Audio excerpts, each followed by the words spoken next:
Hi అండి. నమస్తే. Welcome to Suhasini's kitchen. నేను మీ సుహాసిని రెడ్డి. ఈరోజు మన కిచెన్‌లో లంచ్‌లోకి ఒక సింపుల్ రైస్ రెసిపీని చేసి చూపించబోతున్నా. వన్ పాట్ రెసిపీ అండి. కుక్కర్‌లో మనం చాలా త్వరగా ఈ రెసిపీని ప్రిపేర్ చేసుకోవచ్చు. రుచి చాలా అంటే చాలా బాగుంటుంది. తక్కువ ఇంగ్రీడియెంట్స్‌తో చాలా తక్కువ సమయంలో ఈ రెసిపీని అయితే ప్రిపేర్ చేసేసుకోవచ్చు. మార్నింగ్ టైమ్‌లో పిల్లల లంచ్ బాక్స్‌కైనా, పెద్దల లంచ్ బాక్స్‌కైనా, అలాగే లంచ్ టైమ్‌లో ఇది ఒక మంచి రెసిపీ అని చెప్పొచ్చు. మరి మీరు కూడా ఒక్కసారయితే చూసి ట్రై చేయండి. ముందుగా ప్రెషర్ కుక్కర్ స్టవ్ మీద పెట్టుకొని కొద్దిగా నెయ్యిని కానీ, నూనెని కానీ వేసేసుకోండి. తర్వాత అందులోకి మనం తీసుకున్న ఈ 4 వంకాయల్ని వీడియోలో చూపించిన విధంగా 4 పచ్చాలుగా కట్ చేసి వేసుకోండి.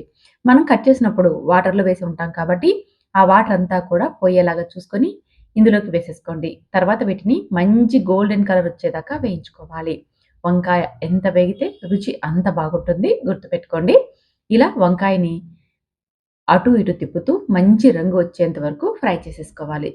ఫ్రై అయిపోయిన వంకాయల్ని ఒక ప్లేట్‌లోకి తీసి పక్కన పెట్టేసేసుకోండి.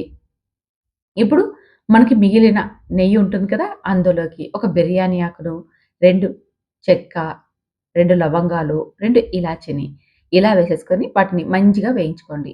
తర్వాత 2 పెద్ద సైజు ఉల్లిపాయల్ని నైస్‌గా పొడవుగా కట్ చేసేసుకొని వాటిని కూడా పింక్ కలర్ వచ్చేదాకా వేయించుకోవాలి.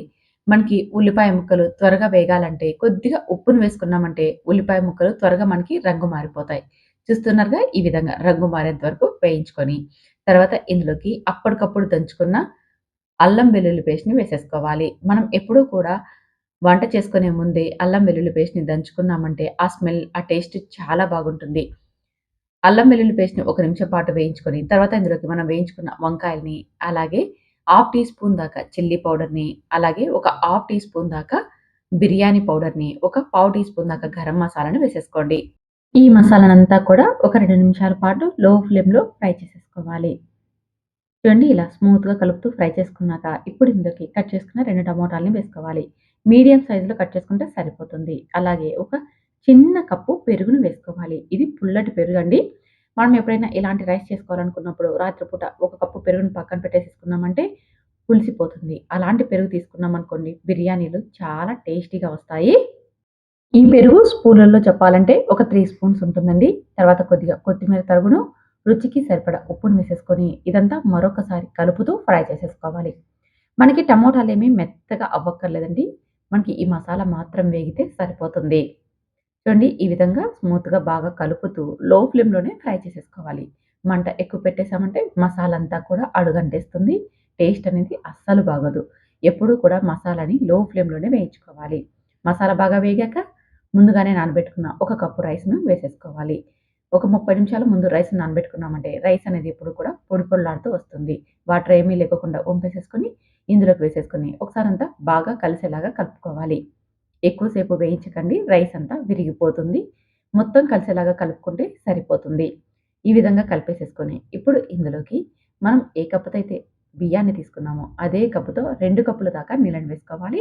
కాకపోతే నేనిక్కడ 1/4 కప్పు మాత్రమే వేస్తున్నాను. నేను తీసుకున్న రైస్‌కి ఈ వాటర్ పర్ఫెక్ట్‌గా సరిపోతాయండి. మీరు పాత బియ్యం తీసుకుంటున్నట్టయితే 2 కప్పులు వేసేసుకోండి. మనం ఇంట్లో వాడుకునే రైస్‌ని బట్టి వాటర్ అనేది యాడ్ చేసేసుకోవాలి.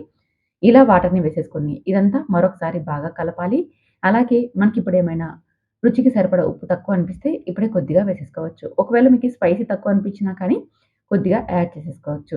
ఇలా అంతా బాగా కలిపేసేసుకొని మూత పెట్టి మంటని మీడియం ఫ్లేమ్‌లో పెట్టి 2 విజిల్స్ వచ్చేదాకా ఉడికించుకోవాలి.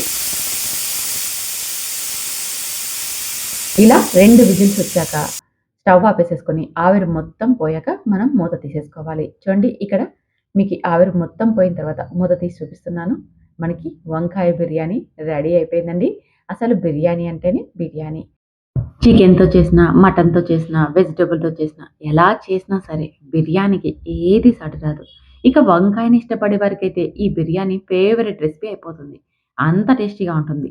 చాలా సింపుల్‌గా ప్రిపేర్ చేసేసుకోవచ్చండి. ఎక్కువ టైం కూడా పట్టదు. రుచి ఎంత బాగుంటుందంటే వెజిటేరియన్స్ కోసం ఇలా చేసి పెట్టేసేయండి. మెతుకు మిగిల్చుకోకుండా తినేస్తారు. మార్నింగ్ టైమ్‌లో పిల్లల లంచ్ బాక్స్‌కైనా, అలాగే మనం ఆఫ్టర్‌నూన్ టైమ్‌లో సింపుల్‌గా చేసుకోవాలనుకున్నా ఇది తయారు చేసేసుకోవచ్చు. ఇందులోకి ఎలాంటి కర్రీ కూడా అవసరం లేదు. ఉత్తినే తినేయొచ్చు. మరి మీరు కూడా ఒక్కసారి ట్రై చేసి టేస్ట్ చేయండి. ఎలా వచ్చిందో కామెంట్ చేయండి. నచ్చితే మాత్రం మన ఛానెల్‌ని సబ్స్క్రైబ్ చేసుకొని ఫాలో అవ్వండి. Thank you for watching.